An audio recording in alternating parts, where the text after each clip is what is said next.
ప్రకాశం జిల్లా పెద్దదోర్నాల మండలం మోట్ల మల్లికార్జునపురం గిరిజనగూడెంను శుక్రవారం విద్యుత్ శాఖ మంత్రి గొట్టిపాటి రవికుమార్ పర్యటన సందర్భంగా ఎర్రగొండపాలెం తెలుగుదేశం పార్టీ ఇన్ఛార్జ్ గూడూరి ఎరిక్షన్ బాబు ఏర్పాట్లను స్థానిక నాయకులు అధికారులతో కలిసి పరిశీలించారు. ఈ సందర్భంగా ఆయన మాట్లాడుతూ కూటమి ప్రభుత్వం అధికారంలోకి వచ్చిన తర్వాత గిరిజనగూడెలలో గిరిజనులు ఎదుర్కొంటున్న సమస్యలపై మా ప్రభుత్వం ముందుకు వచ్చి పరిష్కరిస్తుందని, నల్లమల్ల గిరిజనగూడెల్లో ఏర్పాటు చేస్తున్నటువంటి విద్యుత్ మౌలిక వసతులను ఆయన స్వయంగా పర్యవేక్షిస్తారని తెలిపారు.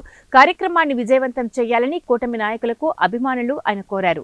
కార్యక్రమంలో తెలుగుదేశం పార్టీ మండల అధ్యక్షుడు ఏరువ మల్లికార్జున రెడ్డి, రాష్ట్ర టీఎన్టీయూసీ ప్రధాన కార్యదర్శి బట్టు సుధాకర్ రెడ్డి, షేక్ మాబ్, శేషాద్రి, చంటి, కాశయ్య అధికారులు పాల్గొన్నారు. పార్టీ అధికారంలోకి వచ్చిన తర్వాత ముఖ్యమంత్రిగా కూటమి ప్రభుత్వం ఈ రాష్ట్రంలో శ్రీ నారా చంద్రబాబు నాయుడు గారు ఏర్పడ్డాక దోర్నాల మండలం అత్యంత వెనుకబడినటువంటి మండలం.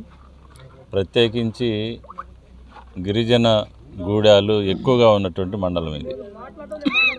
ఈ మండలంలో ఉన్నటువంటి గిరిజన గూడాల్లో గతంలో ఇప్పుడు కూడా ఆ గిరిజన వాసులకి విద్యుదీకరణ గృహాలకు లేకపోవటం, కరెంటు లేకపోవటం, చీకట్లో మగ్గుతున్నటువంటి రోజులు గతంలో ఉండేవి. కూటమి ప్రభుత్వం ఏర్పడ్డాక ప్రత్యేకించి మా నాయకుడు శ్రీ గొట్టిపాటి రవికుమార్ గారు విద్యుత్ శాఖ మంత్రులైనాక ఎర్రగొండపాలెం నియోజకవర్గం మీద ప్రత్యేకమైనటువంటి దృష్టి పెట్టి ఎవరైతే ఈ నియోజకవర్గంలో గిరిజనులు ఉన్నారో, గిరిజన తండాలు, గూడాలు ఉన్నాయో వాటన్నిటి మీద ప్రత్యేకమైన దృష్టి పెట్టి వారికి సరైనటువంటి కరెంటు, అదేవిధంగా బోర్లకు సంబంధించిన